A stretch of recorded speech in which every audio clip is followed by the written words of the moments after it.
Hi, I'm Mike Cessario. I'm 40 years old, and I'm the CEO and founder of Liquid Death.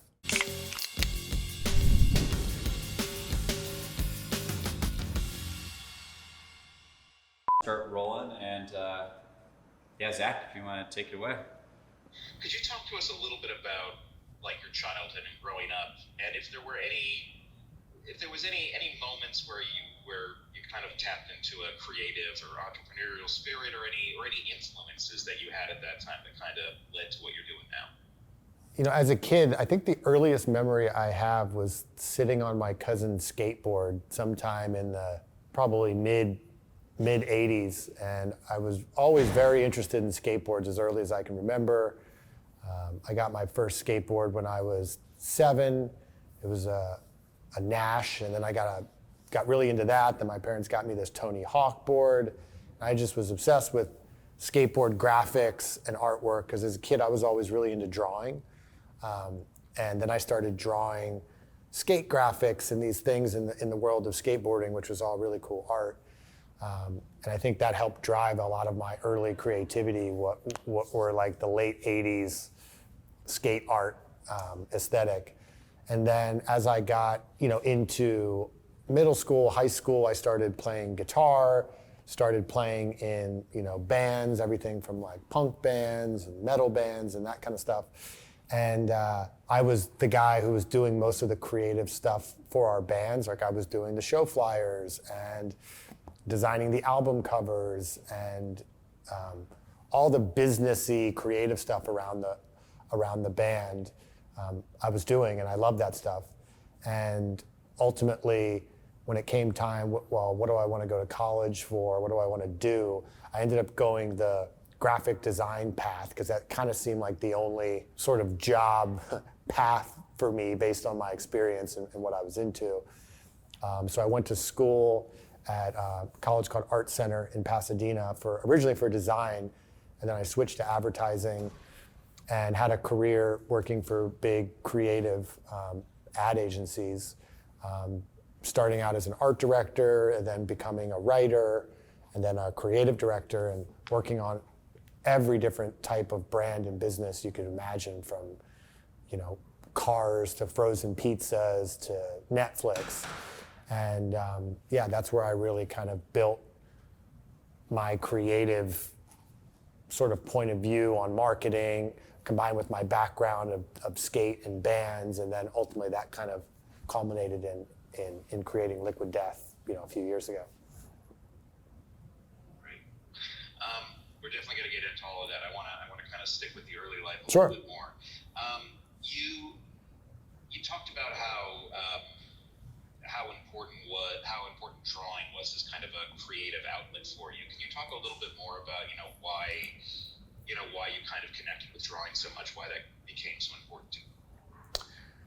Yeah, I don't know. It was just one of those things where I guess when I was really little, for some reason, making this motion with a crayon or something was more fun to me than it was other kids. So I just did a lot more of it. So by the time I was 6, I could draw better than a lot of other people just because I had done it way more times, because for some reason it was just more fun to me. But then, as I got a little bit older, I just was more and more into drawing, and I think drawing, it connected to the things that I liked most. So, when The Simpsons came out in the 90s, like I loved that show and Bart Simpson, and that was all animated. It was drawings, and this thing that I love watching was also this thing that I love doing, and cartoons and skate graphics and all that. So drawing felt like the way that I could co-create these things that I was already really into.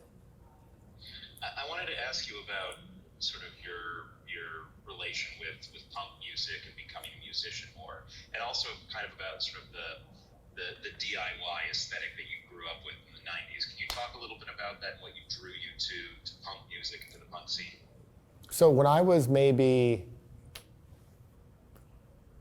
9 or 10, my older cousin, who was maybe 5 years older, gave me his whole collection of Mad magazine, which I was probably a little too young for at the time, but I just completely ate that stuff up. And it was kind of crass and vulgar, but it was art and it was really funny and it was spoofy. And I always had that disruptive, I think, love in a sense that helped shape. So when, punk music started becoming a bigger thing, I think it just really appealed to me because it felt like it did all the things that I was always into. Like punk was about sort of being disruptive and funny and creative and all of these things that I like doing in other weird things that kind of brought it all together. So then ultimately, when it came to being in a band, it was just really fun to play music with 3 other friends and to, make noise and write lyrics and just like create something, especially around that age. Having an outlet to do that kind of thing, I think was super fun. And ultimately it really just came down to fun. Like everything just was more fun than anything that I had done before.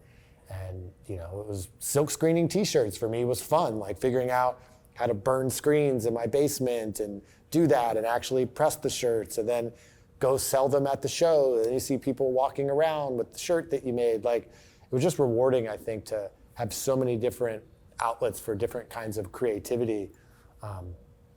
It just made a ton of sense. Got it. Can you talk a little bit about your decision to go to school for graphic design and advertising as opposed to sort of continuing on in the music career? Yeah, it was a really tough decision. I really wanted to have a music career. Like I wanted to have a band be my job because you could do all those creative things. But the hard thing about being in a band is it's not just about how, the band, like how good is the music. It just seemed like a really difficult path to kind of keep together. I think when I really thought about it, I was having the most fun doing all the creative stuff more than it was managing the band and trying to keep everyone together and make sure we're writing songs that everybody likes and all of that. That wasn't as fun. That felt more like the necessity to keep this going, but the most fun where like I'm working and just time, where did 8 hours just go? Tended to be on the creative side. So I think I ended up kind of going that way, knowing that, hey, you can always be in bands, at some point, but this is the time to kind of learn a really core sort of skill set that could give me more options for how to make a living. I wanted to talk to you about the Warped Tour and getting backstage passes, realizing that the musicians were drinking water from their Monster energy drink cans. Can you tell us the story of like how you ended up getting backstage passes to the concert and what that was like? Yeah, so like I said, most of my friends were music people and in bands. And it's actually weird, the weird little high school we went to in Pennsylvania, there were so many musicians who came from this one little high school that ended up being in all these like pretty well-known bands. So we just had we had a bunch of friends that just were in these touring bands that were on the Warped Tour, on these other, doing other things. So it was, I think around 2008, I was living in Denver, and when it came through, Buddy's band was playing. He was like, oh, hey, I got you on the list. Just like come in and let us know when you're here. And then I just went back in the area where it's like all the band buses are parked. And that's where like all the bands are just sort of like hanging out outside the buses or on the buses.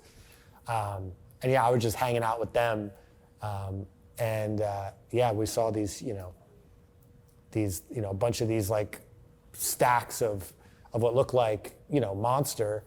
And, these guys are drinking it. And it turns out like, oh, it's actually not Monster, it's water, because these guys don't actually want to drink these energy drinks. Granted, like, everybody needs to make a living, so if someone's gonna pay you to promote their product, as a punk band, you don't have Coke and Pepsi and every big company lined up trying to give you money to promote them. It was like at that time, it was really only energy drinks who were throwing money at these guys, so they kind of had to take it. And obviously, I would imagine, they need, if they're the sponsor of the tour, they want people to think that these bands are actually drinking the product. And if they're not going to drink it in the hot sun on the stage, or they don't really like it, they basically have water in these cans that look like energy drinks. So when these bands are on stage playing, all the kids in the crowd think that these guys are drinking energy drinks when really they're not. And I remember thinking that was kind of messed up. I'm like, man, that's so sort of sneaky. But at the same time, it was like, it started making me think about why aren't there more healthy products that still have funny, cool, irreverent branding? Because most of the funniest, most memorable, irreverent branding marketing is all for junk food. It's like, one of the most popular or most memorable ad campaigns you could think of the last 10 years, it's like Bud Light, Dos Equis, Snickers, Doritos, Red Bull. I just thought it was weird that so many people in that world of punk rock actually did care about health. Like, they didn't drink tons of soda, and some of them were totally sober. A lot of them were vegan, even the ones in like the heaviest bands. So there definitely was a culture of health there, but it was only junk food who was paying any attention to this sort of genre of culture. And I just always thought that didn't make a ton of sense. And that was, I think, planted the early seed of probably what ultimately ended up becoming Liquid Death. Yeah. I mean, I'm curious why that moment stuck with you so much, and at what point it kind of came back to you when you were, in the process of developing what would become Liquid Death. Yeah, I don't think it really stuck with me in a sense until it mattered later, right? Like, I didn't remember that. Like, I wasn't always, like, I probably forgot about, the water that looks like energy drink shortly after that. It wasn't, I think, until probably 2014 when I was working for a small ad agency in Chattanooga, Tennessee, and we started doing some of the first funny, irreverent marketing for the organic industry. And we had some success there that it kind of like, I remembered that, like, oh, right, I remember, like, yeah, why aren't more healthy brands doing this kind of funny, irreverent marketing? And I was like, yeah, like, I remember back when, yeah, like, energy drinks used to put water in their cans so that it looked like people were actually consuming the product that they were sponsoring when they wouldn't. It's like, I have also other friends who are professional action sports athletes, and it's like, these guys are legit athletes. Like, they have trainers. They're very cautious what they put in their body. Like, these guys are not pounding energy drinks all day. Like, it's a myth. And I think that all sort of snowballed around this same time when we were doing funny marketing for the organic world, and then I was sort of starting to have this idea of Liquid Death and a canned water brewing sort of in the background as like a side project. It just, like, all these experiences were all of a sudden kind of coming to the surface as we're figuring out what should this thing be. Can you kind of take us through your work history post-college? Again, I went to college for graphic design. I didn't even know advertising was like an actual creative job when I started college. And then once I realized, oh, advertising is where you get to be funny. Because for me, even though I was a creative designer, I was always into, like, I didn't draw meticulous, beautiful things. Like, it was more like Mad Magazine. Like, I drew really funny, bizarre cartoons and funny situations. I just wanted to make people laugh, which is what really attracted me to advertising, because it seemed like it was more of a place for humor and comedy than graphic design was. So then once I started going into the advertising track in college, I mean, there was really only one agency I wanted to work for called Crispin Porter and Bogusky.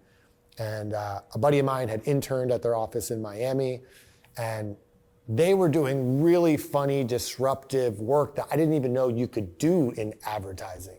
So then I really just had my sights set. This is the only place I want to work at. I don't really want to work anywhere else. Got myself an internship there.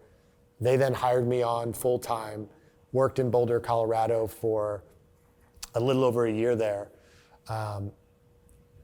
And then I ended up leaving there. I mean, it was really insane. It was like 100-hour work weeks, like no days off for months. Like, it was known to be a place that was very intense. And after a year of that, I was kind of like, yeah, I don't know if this level of intensity is for me much longer. And I ended up taking a job at another agency in Seattle that was nowhere near as creative as this. And like, I was, so young that I thought, oh, the only reason these agencies aren't doing creative work is because they just don't have the right creative people there, which is completely not the case, because the people who are at the top of these places, they make all the decisions of what goes to the clients, what doesn't. So you can hire all the super creative people you want down here. It's the people at the top. If they don't change, nothing changes. So I ended up kind of a few years out from my first job, ended up like I'm at some agency in San Francisco doing uncreative work that I'm just like, what did I do to my career? I was doing this awesome work, but it was too intense for me. So I kind of left, chased money around some other agencies. I was making a great living, but not doing anything remotely on the creative level that I wanted to do. And it was not because I wasn't creative. It was because these clients that we had at these places, they were not looking to buy really creative work. They wanted really basic stuff. Like, I always compare it to, it's like, imagine if you were Anthony Bourdain and you have a restaurant and you have really high paying clients come in saying, all I want you to do is microwave me a hot dog. I'll give you $10,000, but just please microwave me a hot dog and bring it out here. I don't want to know what you can make. And after years of that, you kind of just start looking for another outlet. And that was how I sort of got to becoming an entrepreneur. Was my rationale was, well, if clients aren't going to buy creative work to promote their products, I need to create my own product that I can control what the marketing is that we put out into the world and actually do truly creative things. And then, kind of having that and doing a couple small little entrepreneurial things in my free time. A couple years later, I ended up at this agency in Tennessee called Humanot. And yeah, we started doing this funny marketing for the organic industry. And, we were doing marketing for the internet, where you get to play by a whole different set of rules than when brands are trying to do these kind of traditional old school broadcast TV spots. So it gives the brands are willing to take more of a risk, because it's like, oh, it's not going to cost us that much to make a YouTube video. The media is essentially free. We can decide how much media we want to put behind it. And if it's not successful or it doesn't work, we can just take it down really easily. So even with a brand like Organic Valley that we did Save the Bros for, they were used to doing these commercials that were like documentary style family farms with like sunsets and, we care about, our farms and our history. But they knew when they were making a protein shake that they were talking to like bros in the gym who are looking to, put on muscle. Like, that's a big part of like the protein market. And they knew they had to market differently to those guys than they did like, maybe organic moms that they did most of their other products to. Venturing outside their comfort zone, we, pitched them this idea of Save the Bros. They really, they liked the idea, even though it felt kind of like, this isn't, typically this sort of thing we do. And they almost killed the idea right before it went live. They were like, guys, we talked to some of our farmers, like, they just really, they don't get it. They don't think this is the right thing for their brand. We're thinking of pooling it. We don't think we're going to do it. We said, look, like, it's a pretty low investment. If it doesn't work, it's so easy to bring down, like, nobody would even see it. And then we launch it and it goes completely viral. Everybody talks about it. It's everywhere. And then, of course, the brand is like, and the farmers, we love this. We need more bros. Can we have bros at trade shows? Can we do, bros here? What's the second bro video we're doing?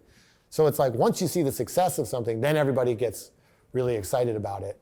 And that's kind of how we got to Save the Bros. Great. I wanted to ask you about when you kind of made the decision to kind of take a more entrepreneurial tack with your career. and where the inspiration for Western Grace came from. If you could just take us through that timeline and how that experience prepared you for starting Liquid Death. Yeah, at the time I was at the agency I was at, we were working on Virgin America, the airline, and I started getting into Richard Branson. I read a couple of Richard Branson books, and I love Virgin's business strategy, which was find a really stale category of products and be the one really cool, exciting product in it. It almost seems like you don't even belong in it. And they were able to get all this market share really easily because they were just so disruptive and sticking out like a sore thumb in whatever kind of category that was. And they did it in tons of different categories. So when I had that notion of, I want to create my own product to launch, I sort of used that same kind of approach, which was, one was, all right, if you're going to create a product, you need to have some competitive advantage to win because there's so many other people that you're going to be competing against. What makes you uniquely suited for this particular product than anybody else? So first I looked at, what am I maybe uniquely passionate about, qualified, knowing of? And at that time, it was spirits. I was really into all these different whiskeys, tequilas, mezcals, like all these different spirits. I was really into it. It was kind of the beginning of some of the early cocktail culture. And I was in San Francisco at the time. I was dating a mixologist at the time who was, making these crazy cocktails. My brother was a bartender at the time. My best friend, she worked for an alcohol distributor. It just seemed like I was so in this world of like spirits that like, spirits make sense. I know this world. So then it was like, what category of spirits are there no cool brands at all? And it was hard to find because there was a million cool whiskeys, a million cool vodkas, a million cool tequilas, a million cool liqueurs. So ultimately I found brandy. And I've told the story that brandy, when I first went and picked some up from the liquor store, there was actually dust on some of the bottles in the liquor store. And took it home, tried it. It was really similar to bourbon. Little bit sweeter, but even I was doing some little blind taste tests with people, and some people couldn't actually guess which was bourbon and which was brandy in a blind test. So it was like, whiskey is super popular. This tastes a lot like it. The reason this isn't popular is a brand problem, not a taste problem. So then started developing a brandy brand that felt more like the way it tasted to me, which was it tastes like whiskey. Let's make it feel more like whiskey versus these super fancy, ornate gold bottles that we're trying to emulate like French cognac. There's all this other different kind of brandy out there, and we created this brand Western Grace just as a brand. Like, hey, here's what the bottle would look like. Here's kind of the marketing vibe of it. And then I found a brandy distillery up in Northern California and got a meeting with them, pitched them my idea for this brand. They loved the idea. They said, yeah, we'll make the brandy for you or sell the brandy to you. And then, so I'm like, I have an idea and a producer. Then I literally went on LinkedIn and like cold messaged some folks who made some really great, who had helped create some great brands in the spirits industry, which were Hendrick's Gin and Sailor Jerry Rum, which I was huge fans of both of those brands. And pitched the idea to them. They said, this is really interesting. We're down to kind of work with you to try to get this off the ground. And we just basically spent 2 years sort of figuring out how to get a brandy, like a liquor brand, off the ground. But it was just so much legal red tape with alcohol, and every state has completely different laws, and you have to go through background checks, and you have to store it in certain types of warehouses. Like, it was just a logistical nightmare. So we never really got to the fun part of branding and marketing. It was all just very logistical. But it was a great sort of first beverage entrepreneur experience because it was probably 10 times harder than any non-alc thing that I would do later. Got it, great. So I wanted to start talking to you about Liquid Death. How did you arrive at, I want to create canned water? And what was the initial spark for the idea? We were working on a project for the agency where there is this company, I can't remember the full name of them, but they would do these sort of like PSA campaigns against things that were bad for you. So one of the first ones they did, they wanted to educate people on how bad soda was. So they did this animated campaign where they can't say Coca-Cola, so they used these white polar bears that were drinking what looked like soda, and it seems all playful. Then eventually they start getting diabetes and need their arms amputated. And it's like this really kind of provocative way to kind of bring awareness to like how bad soda is. And they came to us to help. Hey, we had great success with this campaign. Now we want to try to educate people on how bad energy drinks are.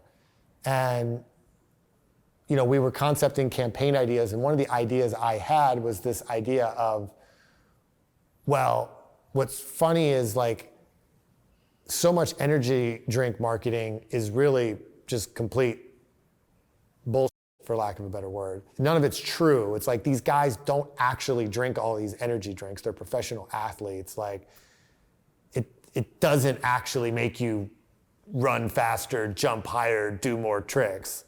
So we had just a funny notion of like, well, like let's make fun of what this really is. And I had this idea of doing a canned water that was sort of like just geared as like a stunt to poke fun at energy drinks. They didn't like the idea. It wasn't something that they wanted to move forward with. They ended up doing something totally different. But I always knew that there was something in that idea, and it kind of just stuck with me. And just on the side, over the next few years of working at random agencies, I was always just sort of continuing to develop this concept of canned water and like, what can it really be? If it was a real brand, what would it need to be? And yeah, eventually got to Liquid Death. Yeah. Can you talk to us about how you came up with the name and branding for Liquid Death and how long that process took? It's tough to say how long. I mean, it was something I'd been working on in the background for probably 2 years.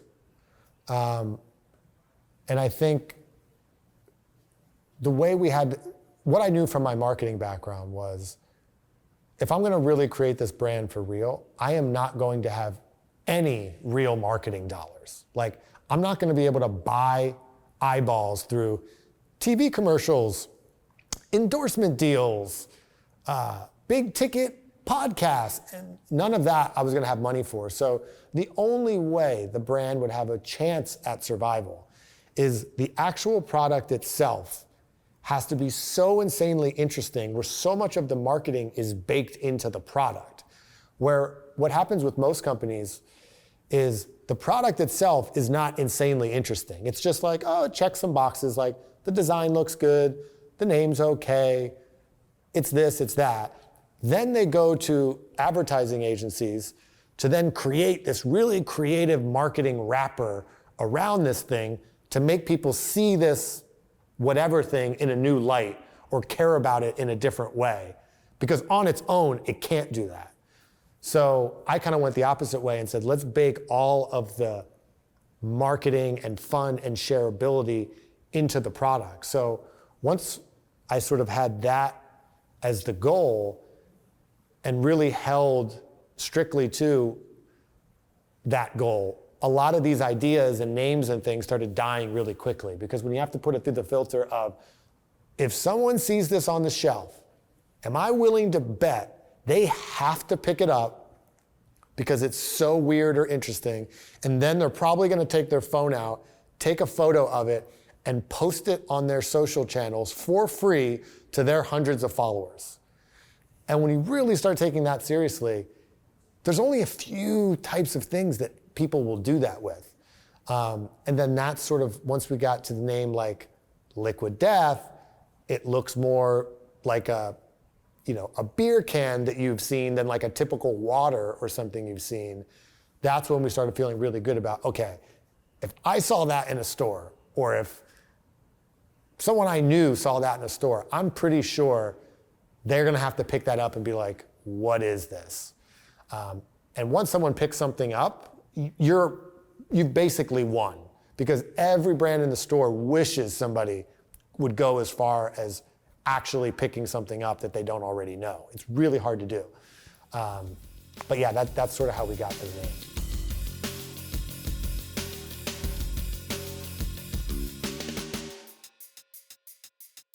I mean, writing all kinds of random names on the paper, like looking at, do things connect together? One exercise that we still do today is we ask the question, what is the dumbest possible idea we could do for this?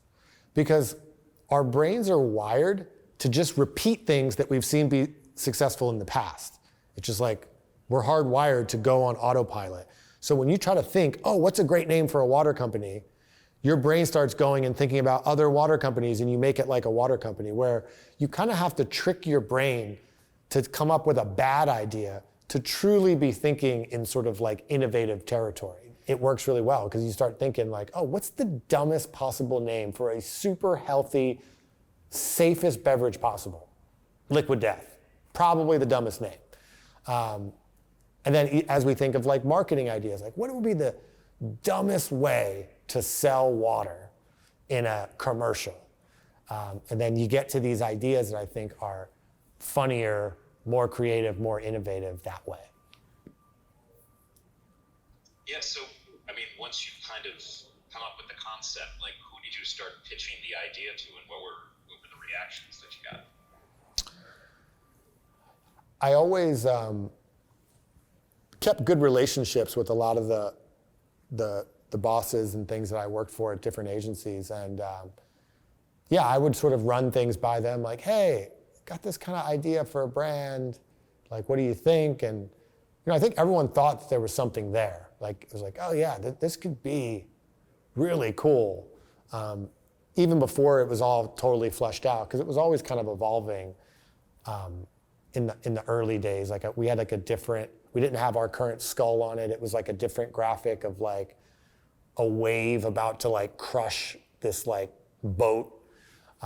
So we always kind of like, we iterated as we were sort of bringing the brand to life. Got it. Talk us through like launching Liquid Death before you had an actual product. Like, can you talk to us about that, doing the Facebook ad and how that helped spark investor interest? Yeah, so people were saying, from the industry, yeah, retailers will never put something like this on the shelf. So I knew that I had to prove out that this was viable first before anybody would give me money to actually make the idea. So we designed a 3D render of a can that looked real. I came up with a commercial idea for this brand that we shot for like $1,500. My wife's good friend was an actress. She was willing to kind of star in it. And we made a Facebook page. There was no Instagram, no Twitter, just Facebook. We put the video on there, and it was like a 2-minute long video. And then we did a couple funny social posts with this sort of can mock-up that looked real. And then I maybe put a few $1,000s in paid media to push the video out and to push the posts out over the course of maybe like 3 or 4 months. We made it seem like a real brand. And then 4 months in, the video had 3 million views. The page had almost 80,000 followers, which was more than Aquafina on Facebook at the time. And we had hundreds of messages and comments from people being like, this is the greatest thing ever. Where do I get this? Is this real? We had a 7-Eleven franchisee in Michigan reach out. How do I get this in my stores? We had a huge distributor in New York reach out. Can I talk to a salesperson? So then I use all of that sort of social traction to then actually go get people to take me seriously. And we raised a small round of funding to actually produce a minimum run of like actual product. Got it, yeah. So, once you'd sparked that interest, how did you get your seed funding, and who invested initially? So yeah, once we had physical product, now it was a real thing. It wasn't just like a funny internet thing anymore. It was, oh wow, this is real. Got connected with a venture firm called Science Inc. that were behind Dollar Shave Club and a few other brands where, they were sort of looking for disruptive CPG brands that were typically, direct-to-consumer internet brands that could really disrupt like a huge category, like razors, for example. So we kind of fit into their thesis pretty well, and they instantly sort of understood the brand. They're very much brand guys, which not every venture investor is like are smart brand people, and this was truly a brand play.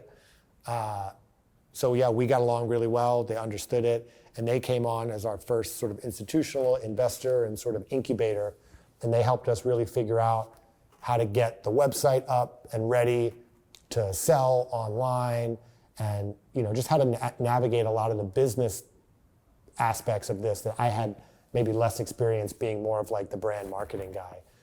And we launched on the internet in late January, early February 2019.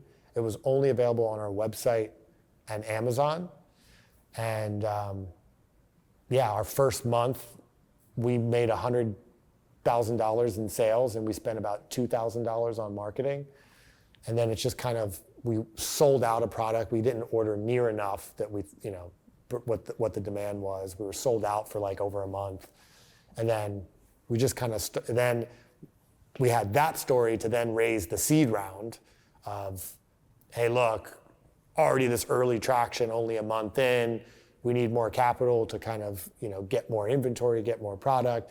Did that, started selling even more, getting more traction, like it was going viral on social, it was showing up on television shows, it was kind of growing really big. Then we raised the Series A, I think just after that summer in 2019, to really then start going after retail, like hiring an actual sales team and not just being a D2C brand. And how do we start getting into bars and nightclubs and convenience stores and grocery stores and all of that. We were able to start sort of building that capability in like the back half of 2019. So now that you had an actual product, like how did you go about finding a water supplier?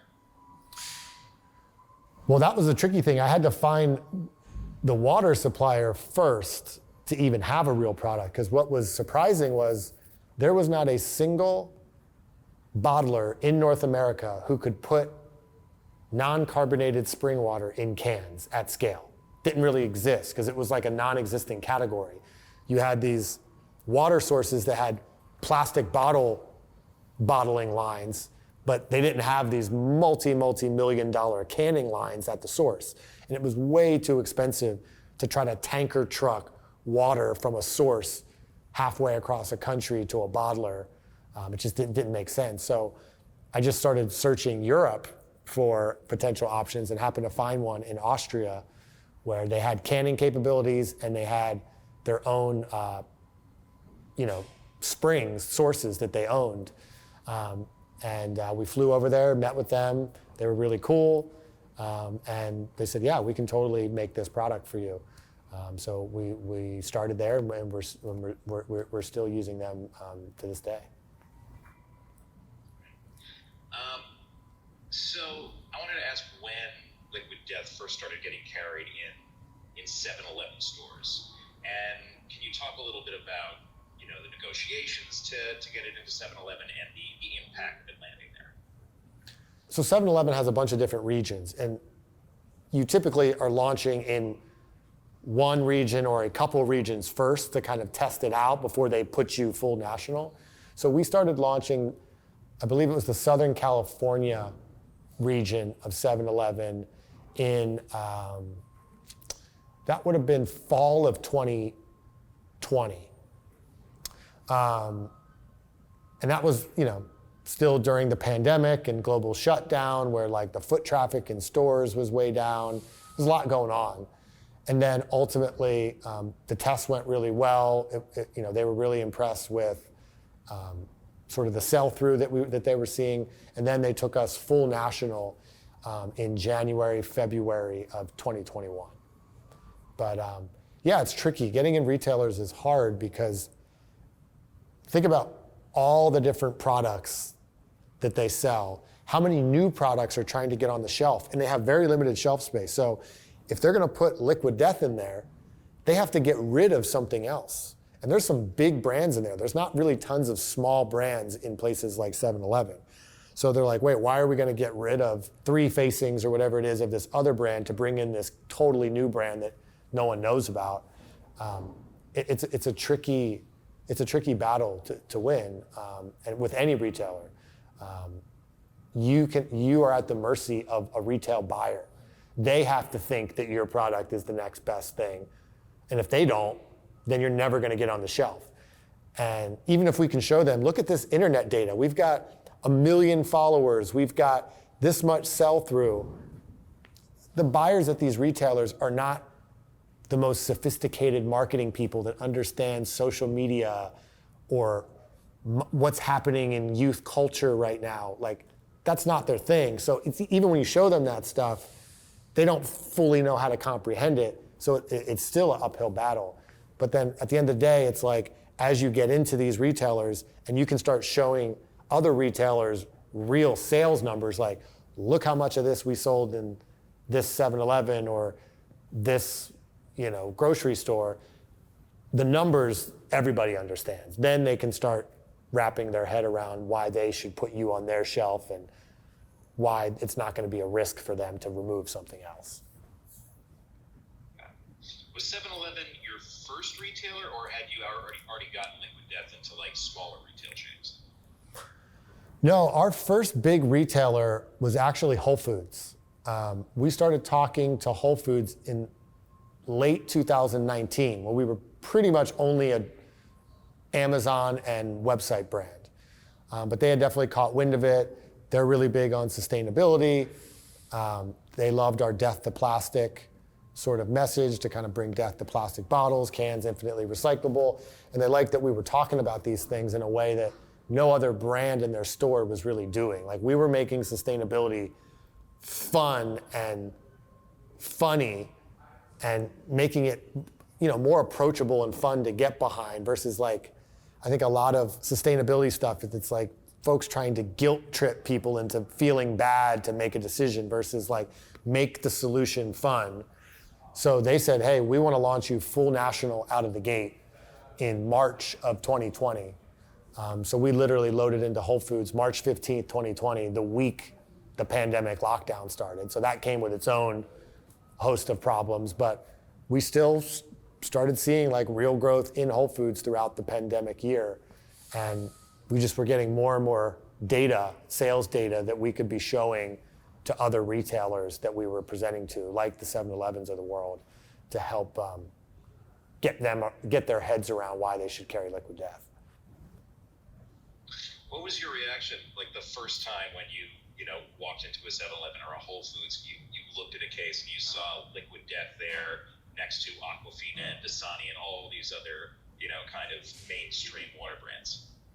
It was really cool. I mean, to me, I think it always felt like, it was cool because it felt like we didn't belong there. Like, we hacked in. It almost felt like if you saw your own graffiti on something, it's like, it was cool that like, oh wow, we went through so many hurdles to get this here because this literally probably does not belong here.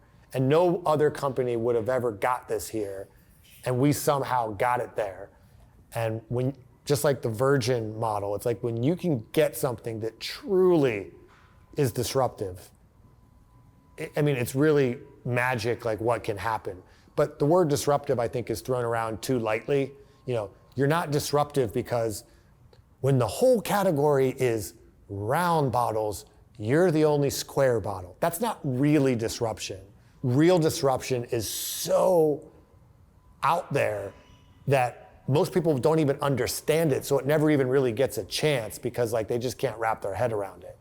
But we were able to get it in. I think that was that was the coolest part to see that like, oh wow, we got this crazy thing actually in here. And then the next craziest thing was, oh wow, and now it's actually outselling all of these other things. I think that was the other really crazy part.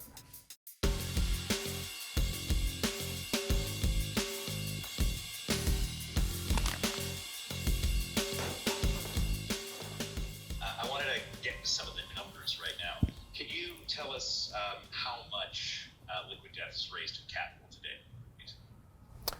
Yeah, we've raised in total now after this very recent Series D from a few weeks ago, about 195 million total. And what's the latest valuation of the company? Our Series D, our post valuation was 700 million after we raised 70 million. I wanted to ask you about your sales too. Can you tell us what your sales were last year and how they've grown year over year? Yeah, so I can kind of walk you through sort of the revenue path, but our year one, when we were internet only, 2019, we did about 2.8 million. Then 2020, pandemic year, first year in retail, pretty much all Whole Foods, we did 10 million in revenue. Last year, we did 45 million. And then this year, we're on track for around 130. Do you have any anticipation of what sales will be like next year and the year after? Can't get into too many specifics on that, but I mean, we're definitely looking like likely doubling our revenue next year, for sure. When you first envisioned Liquid Death, I mean, did you see it becoming this big? Did you imagine it becoming a $700 million company? Or did you see it as being sort of more of a niche market item that would still be profitable, but maybe, not like a $700 million valuation? No, I didn't think it would be this big. One of the most surprising things to everybody with this was how wide the audience really was for something like this. And I think it makes more sense when you step outside of beverage and packaged goods and you look at other things like entertainment. When you look at like a huge horror movie that gets released, like Jordan Peele doing Get Out, one of the biggest movies that year, a horror movie, and you think about how wide is the audience that goes to that movie? It's pretty wide. I mean, there's moms, there's young, there's old, there's men, there's women, all these different demographics. Because when you think about what are people entertained by, it's a different thing that you don't really think about in packaged goods where people are very functional and rational based, the people who create packaged goods brands. So I think it makes more sense when you look at it outside there, but I think we were thinking too small, like a typical beverage brand about who the audience would be. But at the end of the day, we're really creating an entertainment company and a water company. Like, we don't want to create marketing. We want to actually entertain people, make them laugh in service of a brand. And if you can do that, they're going to love your brand because you're giving them something of value. Like, you're actually making them laugh. They want to follow you. They want to give you their $1.89 instead of the soulless brand on either side of it, where they pretty much think the products themselves are pretty close. So if I'm gonna pick one, I'd rather do it with this really fun company that I have an emotional connection to. And I think that was what we underestimated, that how wide the audience really would be of people who get a kick out of this and think it's funny. And we have hundreds of parents who message us on social saying, "Thank you, Liquid Death. You finally got my 9-year-old excited to drink water instead of soda because he thinks he has something he's not supposed to have. But he's just literally drinking the healthiest thing he could possibly drink." Like, that's valuable to a parent. And the retailers love it because it's like, prior to Liquid Death, which is a premium water, mom was never buying Fiji and Voss for her 9-year-old, but she is buying Liquid Death. So we're bringing completely new customers and drinkers into premium water just purely based on the brand that we're kind of building around it, which is part of what makes it so valuable of a brand. Just kind of getting back down to brass tacks again. Could you kind of walk us through the different products that Liquid Death offers and how much each can costs? Yeah, so we have still water, and those go for right now $15.99 for a 12-pack of basically 17-ounce tall boy cans. Then we have a premium sparkling water, which is in a black can. It's the same price as the still. And then just this last January this year, we released the first Liquid Death flavored sparkling water, which we actually use 3 grams of agave to sweeten it just a little bit, so there's a lot more flavor than like the 0 cal, 0 sugar, 0 sweetener kind of LaCroix, Waterloo type brands, but also way different than all the diet soda brands that are just still super, super sweet and using artificial sweeteners or that kind of a thing. So in a way, it's like it's a flavored sparkling water, but it's also kind of like a really healthy, super low sugar soda. But really, it's closer to flavored sparkling water, so we call it a flavored sparkling water. And those go right now for $16.99 a 12-pack. And the single can prices vary depending on what the retailer is. But, you know, like a single can of the still and sparkling is probably $1.89 plus or minus some, and the flavors are around $1.99 plus or minus some, depending on the retailer. Got it. Great. One thing that you've talked about a lot is sort of, Liquid Death, kind of, there is kind of a health aspect to it. It is water. It's the healthiest thing you could drink. What's your own personal connection to health and wellness? Yeah, I've always been into health. I mean, my dad, he was a college wrestler on a scholarship. Like, he always took really good care of himself. I remember when I was a kid, we used to tell my dad we wanted to go to McDonald's, and he would call it McDog Foods. And we'd have to ask him to go to McDog Foods. So we always had kind of like this health as growing up is like something like, you want to take care of your body.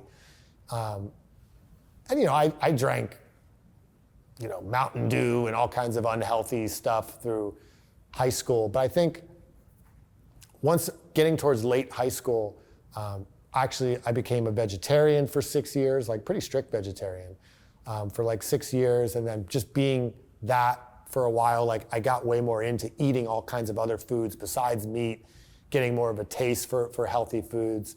I stopped drinking soda, probably in like my early 20s, where it was a rare thing to have a soda versus like an everyday kind of thing.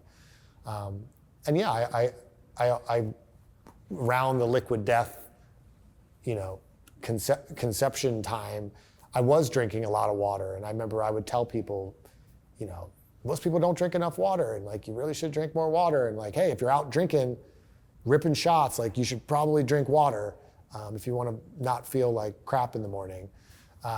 So I was always tied to it in some loose way, but I was not like a health nut by any stretch. Like, I think that's a big part of even how we market Liquid Death. Like, we don't try to preach to people, that's bad, don't do that, be healthy, you have to be healthy.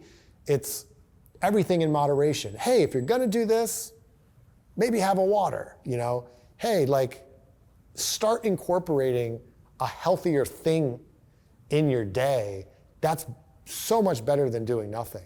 And I think that's one of the coolest things about Liquid Death. It's like, we're seeing that the construction worker guy who goes to a 7-Eleven and typically buys 2 energy drinks now might be buying 1 energy drink and actually going and buying a Liquid Death. And he was never stopping to buy a bottle of water prior to Liquid Death. He found out about the brand because he thinks it's a cool brand, and now they're actually drinking, like buying and drinking water for the first time ever. And I think that to me feels like the big win. There's plenty of healthy brands that just preach to the choir. They have healthy brands that are designed for people who care about health.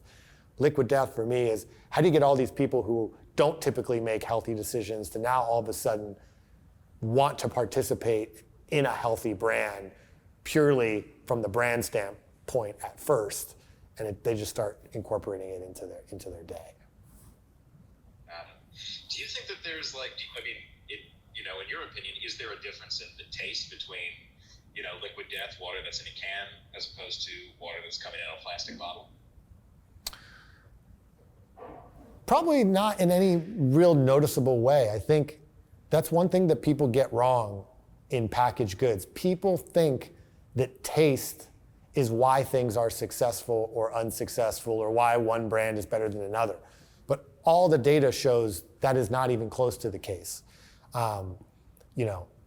Monster didn't become a $50 billion company because it tastes so much better than Red Bull. Most people probably couldn't pick out an energy drink in a blind taste test if their life depended on it. And I always use the example of, in fashion and apparel, people can understand this dynamic way faster, where the reason people pick Nike over Adidas or Converse has nothing to do with Nike talking about it uses better rubber in their soles and it uses a more long-lasting, durable material. That's why I picked Nike. Or why does Gucci sell a $700 t-shirt when the same t-shirt made from the same materials that serves the same function can be bought at Target for $15.99? It's like, people can understand, oh, I get why Gucci can do that because it's a brand, they do this. Like, people want to communicate something about themselves, that's why they do this. But people just don't immediately think that way in packaged goods, where it really is not taste. Like, some of the biggest, most popular money-generating brands are some of the worst tasting. So yeah, it's not really, like, taste isn't why. Now, we do use real spring water, which I think people like knowing, oh, this is, real water from a mountain when you're buying, a plain water that you're literally just buying the water. There's no ingredients in it, there's nothing like that. If you're just buying water, they want to know it's good water. Even if they can't taste the difference, psychologically, they want to know this comes from a good source versus, there's a lot of brands out there where it's literally just processed municipal tap water from the factory, and they sell it as premium bottled water, and they call it purified water. And most people don't know that, and if they did, they're probably like, oh, that doesn't make me too excited to spend a premium on bottled water if I feel like it's literally processed tap water versus water that comes from a spring source or something natural. Can you talk about the environmental initiatives that Liquid Death is involved in and why that's an important part of the brand? Yeah, so we sort of have two taglines. We have Murder Your Thirst and Death to Plastic. Aluminum cans are infinitely recyclable. It's actually the only material that really gets recycled. There's countless stories on the internet you can find that plastic has never actually been economically viable to recycle. There's like plastic lobbyists that have started since the early 80s. They want people to think that when you put your plastic bottle in the recycling bin, that it goes to the recycling facility, they recycle it, and it just becomes more plastic bottles. That is not at all what happens. What was happening for years is plastic goes to the recycling facility. Recycling facilities would then put them on giant cargo ships and ship them to China, because we get all these, Chinese goods that come into the country on these boats, but then the boats are empty, they gotta go back with something. So they were filling them with like plastic garbage basically, because once it would get back there, China would take the plastic garbage and they would downcycle it into like cheap carpets and textiles. Not getting recycled into bottles, but getting downcycled into these sort of lower grade consumer products. And that worked for a little while, but then eventually China said, we are no longer going to accept plastic garbage from the US anymore. And that was maybe 4 years ago. And what was happening was when they were saying plastic is getting recycled, as soon as they put it on the boat, that was considered recycled. Now that they can't ship it over there, plastic has no value to it. So recycling facilities, they could try to spend all this money to recycle the plastic, but then they have to sell the recycled plastic to someone at a profit, and no one wants to buy the ground up plastic. So what they do is they either just have to store it in a warehouse until they figure out what to do with it, or they literally just put it on a truck and send it to a landfill because they'd go out of business trying to recycle it. So the more that became public knowledge and how bad plastic bottles really were as a problem, that was something that aluminum cans can be a much better alternative for. Cans come with their own problems for sure, but it is a way better solution or option than plastic bottles because cans, they can get melted down into bricks of metal. They can be sold at a profit to the recycling facility, so it's actually viable, and you can literally do it infinitely. Cans and metal can be recycled over and over and over forever. So we wanted to have that death to plastic be, a big part of our brand, and that reason that people should care about the brand beyond just, oh, it's a cool can, but hey, look, they're also trying to do a really good thing with this funny, irreverent thing. It's not just there to be funny and that's it. Like, what else are you actually doing? Which I think most people know in today's day and age, what you do as a company beyond your product is more and more important to people than it ever was before. So. And then finally, I just wanted to ask, how do you plan to maintain and increase growth and sustain interest in Liquid Death, especially as more competitors try to kind of replicate what you've done, from the packaging to the marketing, and whether or not you have any ideas for like future products that Liquid Death might be coming out with? Yeah, I think it's really hard to replicate the marketing. Really hard. People think it's easy, and you'll see people come out trying to do it and fall completely flat on their face trying to do it. It's one of the, even like the big companies like the Coke and Pepsi's, they're historically bad at creating brands, which is why a lot of what they do is acquire brands. They know how to maintain huge brands, but they don't have a great track record of creating brands and creating these super interesting things. So for us, our brand is all about comedy and making people laugh. We're not tying our brand to some specific niche like, let's just say, action sports. Like, action sports might be really cool 2 years ago. In 10 years, are they still gonna be relevant or cool? And if you build your whole brand around that, what do you do? But people are always gonna wanna laugh. And we think about our marketing team more like Saturday Night Live than we do a typical marketing thing. It's like, we see cool things in culture and influencers and celebrities, and we invite them into our funny little comedy machine, and we create these funny things like what we did with Tony Hawk and Burt Kreischer and Martha Stewart, just like how Saturday Night Live has like celebrity guests that they write funny bespoke content for that the guest is into because it's fun for them and their brand, and it obviously works for us too. So I think as long as we're constantly just riffing on culture, this can go basically for as long as something like Saturday Night Live is relevant, because you're literally just a part of culture and making people laugh, and we're not tying our brand to one specific niche or thing that may not have as much longevity. Right.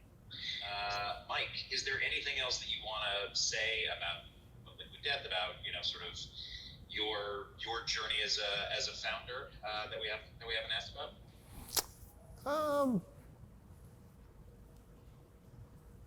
No, I think we went over a lot.